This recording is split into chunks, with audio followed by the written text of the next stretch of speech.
നമസ്കാരം. അകമ്പുറത്തിലേക്ക് സ്വാഗതം. ഒടുവിൽ കേന്ദ്ര സർക്കാർ സുപ്രീം കോടതിയിൽ സമ്മതിച്ചു. ആധാർ വിവരങ്ങൾ ചോർന്നിട്ടുണ്ട്. സർക്കാരിന് വിശ്വസിച്ച് ജനം നൽകിയ വിവരങ്ങൾ എവിടെയാണ് ചോർന്നത്, എങ്ങനെയാണ് ചോർന്നത്, ആരാണ് ചോർത്തിയത്, ചോർന്ന വിവരങ്ങൾ കൊണ്ട് എന്താണ് കുഴപ്പം? ഇന്ത്യയിലെ സ്വതന്ത്ര സോഫ്റ്റ്വെയർ പ്രസ്ഥാനത്തിന്റെ തുടക്കക്കാരിൽ ഒരാൾ ശ്രീ എം അരുൺ, കേരളത്തിലെ ആധാർ പ്രോജക്ടിന്റെ മുൻ technology manager Shri D Sreekumar, IT വിദഗ്ധൻ ശ്രീ ജി വിജയരാഘവൻ. സ്വാഗതം എല്ലാവർക്കും. പാവപ്പെട്ട കുട്ടികൾക്ക് സ്കൂളിൽ നിന്ന് സൗജന്യ ഉച്ചഭക്ഷണം കഴിക്കാനും ഒരു സിം കാർഡ് എടുക്കാനും മുതൽ ട്രെയിനിലോ വിമാനത്തിലോ യാത്ര ചെയ്യാനും ബാങ്ക് ആദായ നികുതി ഇടപാടുകൾ നടത്താനും വരെ ആധാർ നിർബന്ധമാക്കിക്കൊണ്ടിരിക്കുന്ന ഒരു രാജ്യത്താണ് ആധാറിനു വേണ്ടി ജനം കൊടുത്ത വിവരങ്ങൾ പലരും ചോർത്തിക്കൊണ്ടുപോയെന്ന് സർക്കാർ തന്നെ സുപ്രീം കോടതിയിൽ സമ്മതിക്കുന്നത്. 13.5 കോടി മനുഷ്യരുടെ വിവരങ്ങൾ ചോർന്നെന്നാണ് വാർത്ത. വേണ്ടത്ര സുരക്ഷയില്ലാത്ത സർക്കാർ വെബ്സൈറ്റുകളിൽ നിന്ന് തന്നെയാണ് ചോർച്ചയുണ്ടായതെന്നാണ് വിവരം. വിരലടയാളങ്ങളും നേത്രപടലത്തിന്റെ വിവരങ്ങളും സുരക്ഷിതമാണെന്ന് സർക്കാർ അവകാശപ്പെടുമ്പോഴും വിവരാവകാശ നിയമം അനുസരിച്ച് എത്ര സുരക്ഷാ വീഴ്ചയുണ്ടായി, എന്തൊക്കെ വിവരം ചോർന്നു എന്ന ചോദ്യത്തിന് ഉത്തരം തരാൻ പറ്റില്ല എന്നായിരുന്നു സർക്കാരിന്റെ മറുപടി. MS ധോണിയുടെ വരെ വിവരങ്ങൾ ചോർന്നെന്ന് പരാതി ഉയർന്ന ഈ നാട്ടിൽ നമ്മുടെയൊക്കെ ആധാർ വിശദാംശങ്ങൾ എത്ര സുരക്ഷിതമാണ്? ആധാർ വിവരങ്ങൾ ചോർന്നോ ഇല്ലയോ എന്നൊരു തർക്കം ഇപ്പോൾ നിലനിൽക്കുന്നില്ല. കാരണം ഇന്നലെ സുപ്രീം കോടതിയിൽ കേന്ദ്ര സർക്കാർ തന്നെ സമ്മതിച്ചു ആധാറിൻ്റെ വിവരങ്ങൾ പുറത്തായിരിക്കുന്നു എന്നാണ്. നമ്മൾ ഈ പുറത്തായി, ചോർന്നു, ലീക്കായി എന്നൊക്കെ നമ്മൾ ഈ പറയുന്നത് എന്ത് വിവരങ്ങളാണ്? വിവരങ്ങൾ പലതരത്തിലുള്ളതാണ്. ചിലത് ഒരു വ്യക്തി വാങ്ങിച്ച വണ്ടി, അതിന് നടത്തിയ ക്രയവിക്രയങ്ങൾ, ആ വണ്ടി ആരൊക്കെ അതിനു മുൻപ് അവകാശപ്പെട്ടിട്ടുണ്ട്, ഇത്തരത്തിലുള്ള വിവരങ്ങളാണ്. അതുപോലെ തന്നെ ബാങ്ക് അക്കൗണ്ടുകൾ. ഈ ബയോമെട്രിക് വിവരങ്ങളുണ്ടല്ലോ, അത് ചോർന്നിട്ടുണ്ടോ? ബയോമെട്രിക് വിവരങ്ങൾ ചോർന്നതായിട്ട് ഇതുവരെ എൻ്റെ അറിവിലില്ല. അത് പോകാനുള്ള ധാരാളം ചാനലുകൾ ഉണ്ട് എന്നുള്ളത് സത്യമാണ്. ശരി, താങ്കൾ ആധാർ എടുത്തിട്ടുണ്ടോ? ഇല്ല, എടുക്കാൻ ഉദ്ദേശിക്കുന്നില്ല? ഇല്ല, ഉദ്ദേശിക്കുന്നില്ല.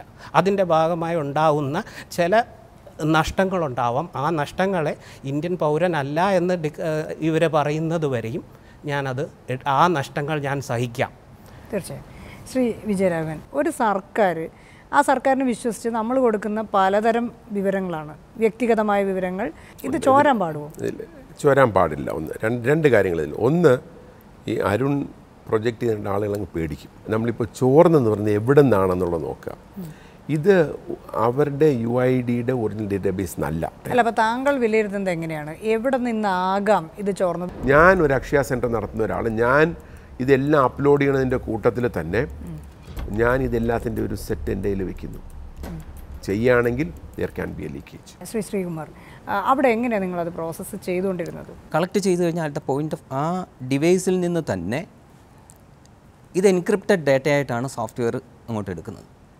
എൻക്രിപ്റ്റഡ് പാക്കറ്റുകളാണ് യഥാർത്ഥത്തിൽ ആ സിസ്റ്റത്തിൽ സേവ് ചെയ്യുന്നത്.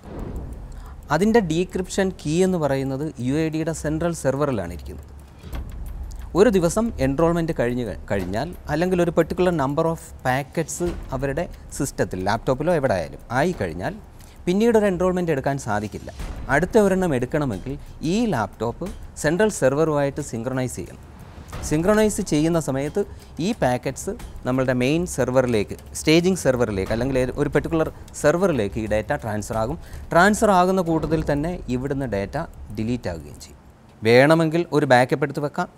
ഈ ബാക്കപ്പ് ഓപ്പൺ ചെയ്യണമെങ്കിൽ പോലും, ബാക്കപ്പിൽ നിന്നും ഡാറ്റ റിട്രൈവ് ചെയ്ത് ഓപ്പൺ ചെയ്യണമെങ്കിലും UIDയുടെ സെൻട്രൽ സെർവറിലുള്ള ഡീക്രിപ്ഷൻ കീ ഉണ്ടെങ്കിൽ മാത്രമേ പറ്റൂ. ഞാനാണ് ഈ എൻറോളിംഗ് ഏജൻസി എന്ന് വയ്ക്കുക.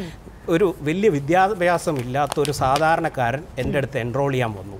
ഞാൻ ആ ഡേറ്റ മുഴുവൻ ക്യാപ്ചർ ചെയ്യുന്നു. അത് ഏത് മെഷീനിലാണ്, ഏത് ഐറിസിലാണെന്നൊന്നും ഇവർ അറിയാൻ പോകുന്നില്ലല്ലോ. ഈ ഡേറ്റ ആധാർ സിസ്റ്റത്തിലേക്ക് ഫീഡ് ചെയ്തോളാം. കാരണം ഞാനാണ് എൻറോളി. വ്യക്തിയുടെ ഐറിസ് ഇനി ഡ്യൂപ്ലിക്കേറ്റ് ഉണ്ടാവില്ല എന്നുള്ളതൊക്കെ സമ്മതിച്ചു. അതും സാങ്കേതിക അർത്ഥത്തിൽ ചോദ്യം ചെയ്യപ്പെടുന്നുണ്ട്. അത്രയും യുണീക്കൊന്നും അല്ല ഐറിസ്.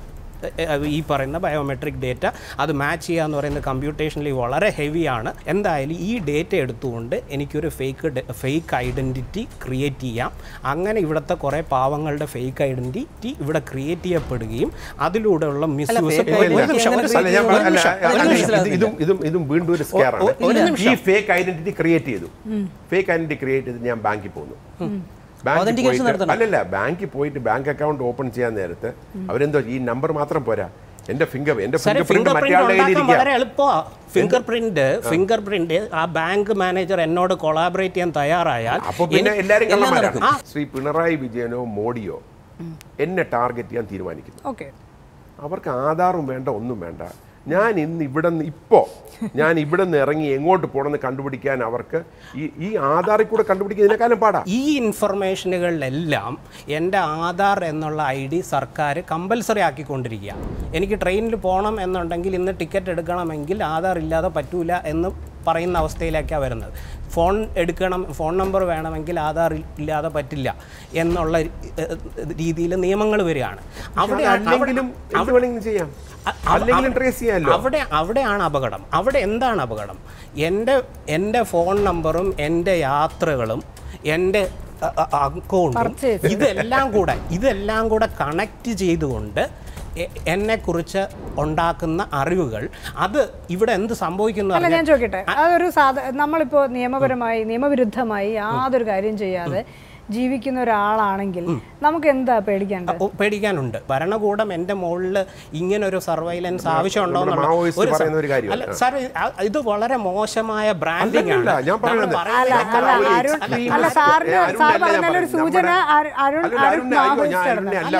ഭരണകൂടം എല്ലാ കാര്യത്തിലും ഇത് തന്നെ ചെയ്തത്. ഞാൻ ആധാർ രജിസ്റ്റർ ചെയ്തിട്ടുണ്ട്, എൻ്റെ ഫാമിലി ആധാർ രജിസ്റ്റർ ഉണ്ട്. എൻ്റെ ആധാർ ഇൻഫർമേഷൻ പിണറായി വിജയന്റെ കയ്യിലും മോഡിയുടെ കയ്യിലും കിട്ടുന്നു. അവരെന്നെ എന്ത് ചെയ്യും? അവരെന്നെ എന്ത് ചെയ്യും?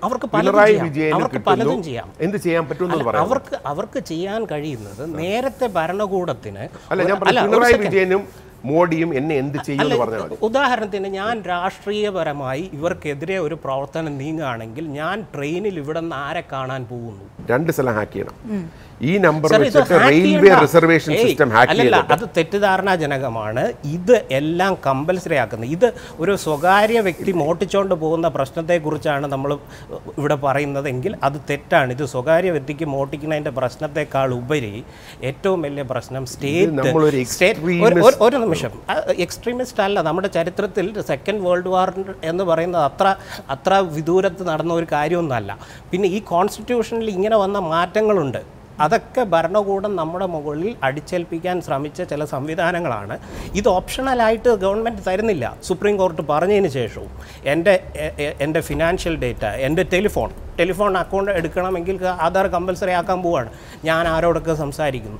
ഇനി നാളെ ടെലിഫോൺ അക്കൗണ്ട് വെച്ച് എൻ്റെ സോഷ്യൽ മീഡിയ കൺട്രോൾ ചെയ്യുന്നത്, ഞാൻ ആരോടൊക്കെ സോഷ്യൽ മീഡിയയിൽ ഇത് ചെയ്യുന്നു, ഇതെല്ലാം സ്റ്റേറ്റിൻ്റെ കീഴിലുള്ള സംവിധാനമാണ്. ഈ സംവിധാനത്തെ മുഴുവൻ സ്റ്റേറ്റിനെ കൺട്രോൾ ചെയ്യാം. ഇനി ഇൻഫർമേഷൻ നമ്മളിതിൽ പറ്റുന്നതെന്ന് പറയാം, നമ്മളൊരു ഫിയർ ക്രിയേറ്റ് ചെയ്യാണ്.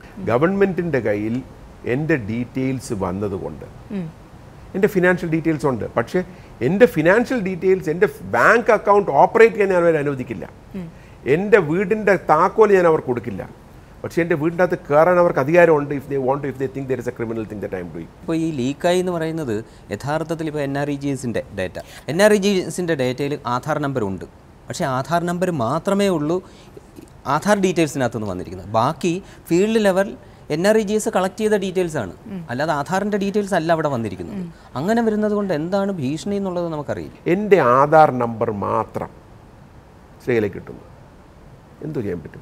ഇപ്പോൾ ബാങ്ക് അക്കൗണ്ട് അതുമായിട്ട് ലിങ്ക് ചെയ്തിട്ടുണ്ടെങ്കിൽ, എൻ്റെ ബാങ്ക് അക്കൗണ്ട് അതുമായിട്ട് ലിങ്ക് ചെയ്തിട്ടുണ്ട്, അപ്പോൾ എന്തറിയാൻ പറ്റും? ഈ പാസ്വേഡും ഈ ഡേറ്റയും വരേണ്ടത് ആർക്കാണ്? ഭരണകൂടത്തിന് ഈ സാങ്കേതിക വിദ്യ കൊണ്ട് ഒരു ലക്ഷ്യമേ ഉള്ളൂ, അത് ജനങ്ങൾ എന്ന് പറയുന്ന അവരുടെ സബ്ജക്റ്റിനെ സബ്ജുഗേറ്റ് ചെയ്യുക, അതിനെ നിയന്ത്രണം ആർജിക്കുക. ഇത് ചോർന്നാൽ എന്താണ് കുഴപ്പം എന്ന് ചോദിക്കുമ്പോൾ കൃത്യമായി അതിൻ്റെ സാങ്കേതികമായ ഉത്തരം പറയാനില്ലാത്തത് കൊണ്ട് നിങ്ങളതിനെ ഐഡിയോളജിക്കലായി വിശദീകരിക്കാൻ ശ്രമിക്കുകയാണ്. ഞാൻ ഈ പദ്ധതിയെ എതിർക്കുന്നതോ ഈ പ്രശ്നത്തിനെ ഉന്നയിക്കുന്നതോ ചോരും എന്നുള്ളിടത്തുനിന്നൊന്നും അല്ല.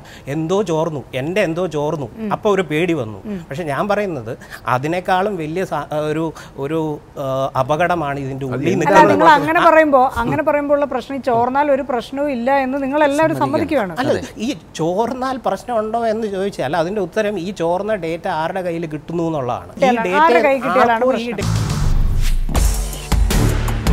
തൊഴിലുറപ്പ്, വയോജന, വിധവ, പെൻഷനുകൾ എന്നിങ്ങനെ സമൂഹത്തിന്റെ താഴെത്തട്ടിലുള്ള പാവങ്ങളുടെ വിവരങ്ങളാണ് ചോർന്നതിൽ കൂടുതൽ.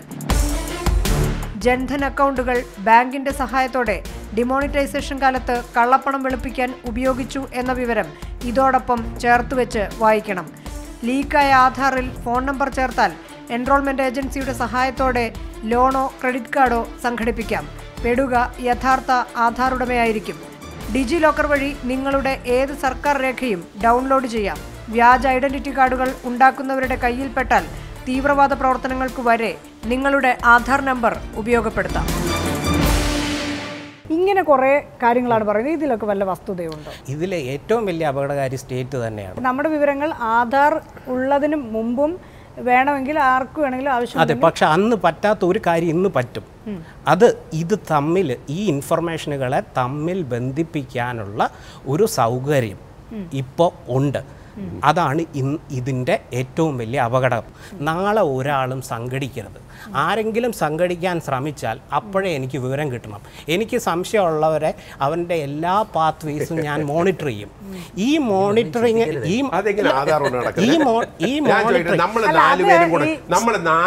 ഞാനത് ഓഫ്ലൈനിൽ സാറിനോട് പറഞ്ഞുതരാം. നമ്മൾ 4 പേരും കൂടെ ചേർന്ന് ഈ ഗവൺമെന്റിനെ മറിച്ചിടാൻ തീരുമാനിക്കുന്നു. നമ്മുടെ ആധാർ കൊണ്ട് ഗവൺമെന്റ് എന്തോ ചെയ്യും? എന്നെ സ്പൈ ചെയ്യണമെങ്കിൽ ഒരാളെ വിടണമല്ലോ. ഇന്ന് സർക്കാരിന് ഒരാളെ എൻ്റെ പുറകെ വിടണം. ഒരാൾ പോരാ, 2-3 പേരെ വേണം. അതെ, 2-3 ആൾക്കാരെ വേണം. അങ്ങനെ 10,000 പേരെ സ്പൈ ചെയ്യണമെങ്കിൽ എത്ര ആൾക്കാർ വേണം? അതിന് പകരം ഈ പറയുന്ന ആധാർ ഉപയോഗിച്ചുകൊണ്ട് എൻ്റെ ബാങ്ക് അക്കൗണ്ടും എൻ്റെ ഫോൺ നമ്പറും കണക്ട് ചെയ്ത് മോണിറ്റർ ചെയ്താൽ തന്നെ ഞാൻ ആരോടൊക്കെ സംവേദിക്കുന്നു, ഞാൻ എന്തൊക്കെ ചെയ്യുന്നു എന്നുള്ളതിനെക്കുറിച്ച് നല്ലൊരു അറിവ്. ഇതിലൊരു കാര്യം പറ്റും. ആധാർ ഉള്ളവരെല്ലാം സർക്കാർ തരുന്ന ഒരു ചിപ്പ് പുറത്ത് ഫിറ്റ് ചെയ്യുക എന്ന് പറഞ്ഞാൽ ഈ പറഞ്ഞ കാര്യം നടക്കും. അതിനപ്പുറം നടക്കില്ല. അരുണിനെ പോലെ ആധാർ എടുക്കാത്തവരും സാറിനെ പോലെ ആധാർ എടുത്ത് ചോർന്നാലും കുഴപ്പമില്ല എന്ന് വിചാരിക്കുന്നവരും അല്ല ഈ നാട്ടിലെ ജനസാമാന്യത്തെ റെപ്രസെന്റ് ചെയ്യുന്നത്. ആധാർ എടുക്കുകയും ഇത് ചോർന്നു എന്ന് കേട്ടാൽ പേടിക്കുകയും ചെയ്യുന്ന ഒരു സാധാരണക്കാരനുണ്ട്. അവന് കൊടുക്കേണ്ട മറുപടി എന്താണ്? ഇന്നത്തെ രീതിയിൽ ചോർന്നു എന്ന് പറഞ്ഞുകൊണ്ട് ആ ചോർന്നുകൊണ്ട് there is nothing that is going to happen. എൻ്റെ കൂടെ പലരും പറഞ്ഞു, ജയരാമൻ പറഞ്ഞില്ല അത് ആധാർ കൊടുത്തോണ്ട് നമുക്കൊരു ദോഷവും വരില്ല. എനിക്ക് പ്രശ്നം പറ്റി. ഞാൻ ചോദിച്ചു എന്ത് പറ്റി? ഞങ്ങളുടെ 2 ഗ്യാസ് സിലിണ്ടർ ഉണ്ടായിരുന്നു. അപ്പോൾ അവർ കണ്ടുപിടിച്ചു, എൻ്റെ കയ്യിൽ 2 ഉണ്ടെന്ന് കണ്ടുപിടിച്ചു. അത് കാരണം നമ്മളൊരു തെറ്റ് ചെയ്യുന്നതുകൊണ്ടാണ്. ഒരു സർക്കാർ അതിൻ്റെ ജനങ്ങൾക്ക് കുറേ അധികം ബെനിഫിറ്റ്സ് കൊടുക്കുകയാണ്. ആ സർക്കാരിന് അവരുടെ വിവരങ്ങൾ ഒരു ഏക നമ്പറായി ഒരു കേന്ദ്രീകൃത ഏജൻസിയിലൂടെ ഞങ്ങൾക്ക് അറിയണം എന്ന് പിന്നെ അവകാശപ്പെടാനുള്ള അധികാരം അവർക്കില്ലേ? ആ കൊടുക്കുന്ന ആളുകൾക്കില്ലേ? ഈ ബെനിഫിറ്റിനെ വെച്ചുകൊണ്ടാണ് ഇവർ ഈ കളി മുഴുവൻ കളിക്കുന്നത്. അത് ഇനി അതിൻ്റെ യാഥാർത്ഥ്യത്തിലേക്ക് വരിക. കുറേ ഡേറ്റയും കുറേ പഠനങ്ങളും വന്നു കഴിഞ്ഞു. ആ സ്റ്റഡി തെളിയിക്കുന്നത് ഈ ആധാർ വന്നതുമൂലം എലിജിബിളായ 10% മുകളിൽ ആൾക്കാർക്ക് അവർക്ക് കിട്ടേണ്ടത് കിട്ടുന്നില്ല. അതിനെ നമ്മൾ ആധാറിനെ നെഗറ്റീവായിട്ട് കാണിക്കുന്നത്. ഈ ഇംപ്ലിമെന്റേഷൻ എന്ന് പറയുന്നത് വേറെ എന്തെങ്കിലും ആണോ? എത്ര പേരുടെ NREGക്ക് ആധാർ ഉപയോഗിച്ചുകൊണ്ട് ഈ കള്ളത്തരങ്ങൾ നടത്തുന്നുണ്ട്. ഇന്ന് എൻ്റെ അച്ഛനും അമ്മയ്ക്കും പെൻഷൻ കിട്ടുന്നില്ല. കാരണം ഈ EPF ഒരു പുതിയ ഇത് വന്നു. അവർ വളരെ ലെജിറ്റിമേറ്റായിട്ട് ജോലി ചെയ്ത് ഒരു പൊതുമേഖലാ സ്ഥാപനത്തിൽ വർക്ക് ചെയ്തവരാണ്. അവർക്ക് കൊടുക്കുന്നില്ല. ഉടനെ ഒരു ദിവസം പറയാണ് അവർക്കെല്ലാം സെപ്പറേറ്റ് ബാങ്ക് അക്കൗണ്ട് വേണം. എത്ര 1000-2000 രൂപയുടെ കാര്യമാണ് ഈ പറയുന്നത്. എനിക്കറിയാവുന്ന എൻ്റെ ചില സുഹൃത്തുക്കൾക്ക് ഇപ്പോൾ വളരെ ലെജിറ്റിമേറ്റായിട്ട്, സാറ് പറഞ്ഞു ഇല്ലെജിറ്റിമേറ്റായിട്ട് 2 സിലിണ്ടർ ഉള്ളവരെ പിടിച്ച കഥ പറയുന്നു. ലെജിറ്റിമേറ്റായിട്ട് 1 സിലിണ്ടറുള്ള എൻ്റെ ഒരു സുഹൃത്തിൻ്റെ സബ്സിഡി കിട്ടുന്നില്ല. അപ്പോൾ ഇതുമൊക്കെ ഇവിടെ നടക്കുന്നുണ്ട്.